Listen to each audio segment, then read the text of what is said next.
Nope.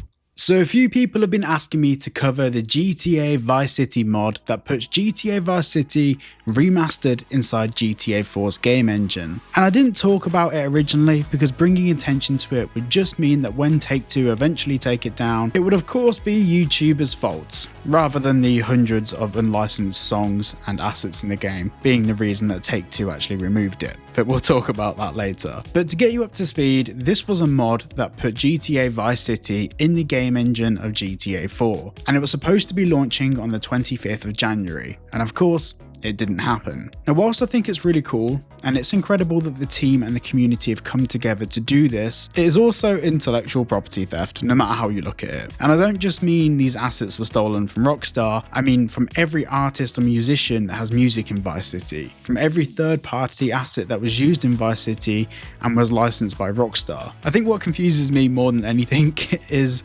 why do people keep making these projects, monetizing these projects, and then not understanding when these projects are taken down by companies like Take-Two? I personally don't believe that this is a conspiracy from Rockstar and Take-Two to stop all the fun. It's just protecting their assets. Now, with the Liberty City Preservation project that was taken down around a week ago, that was actually different. Rockstar hadn't remastered GTA 4. So from the very little information we have, it actually looks like Rockstar contacted the makers of the project, not Take-Two Interactive. And Rockstar potentially had some sort of conversation with them that could be productive and maybe even beneficial for the community. Maybe even an official GTA 4 remaster release. The developers of the Liberty City Preservation project didn't seem too worried, so I guess we'll have to wait and see what happens with that. But with this Vice City remastered project, there was a number of huge hurdles for Rockstar and Take-Two. Firstly, a remaster already existed.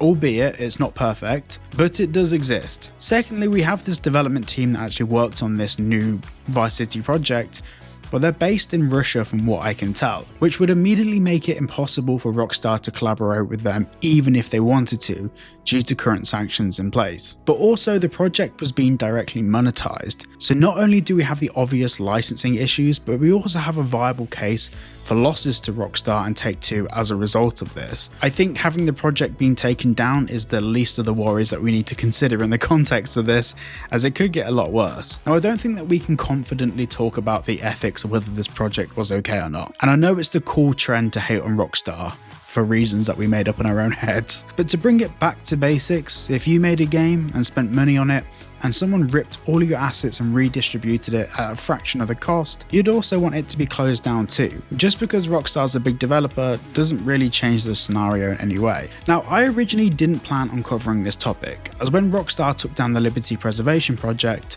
I received a lot of blame for talking about it, apart from I never spoke about it. In fact, my first video on it was about 5 hours after it was shut down. So I feel we have to be a bit careful and mindful when talking about stuff like this. I feel like a lot of the community felt like some bigger YouTubers talking about this is the reason it was taken down. And no, this project was probably on Rockstar's radar way before any YouTubers got hold of it. The problem is Rockstar wouldn't have been able to issue a cease and desist or reach out to any developers before actually seeing what the project was. They can't just see that the name Vice City was being used and issue a cease and desist on the whole project based on that. There's a difference between a copyrighted logo being used and the whole game being a direct rip, and the way that Rockstar chose to proceed was probably decided in the days after that Liberty City Preservation project was released. So I don't think it's any YouTuber's fault that it's happened. I think it's just a case of it takes bigger businesses a couple of days to figure out exactly what they're objecting against. But yeah, it would be really interesting to know what you guys think about this. Do you think that Rockstar should allow people to use their assets in games for free, or do you think this takedown was justified? Let me know in the comments down below.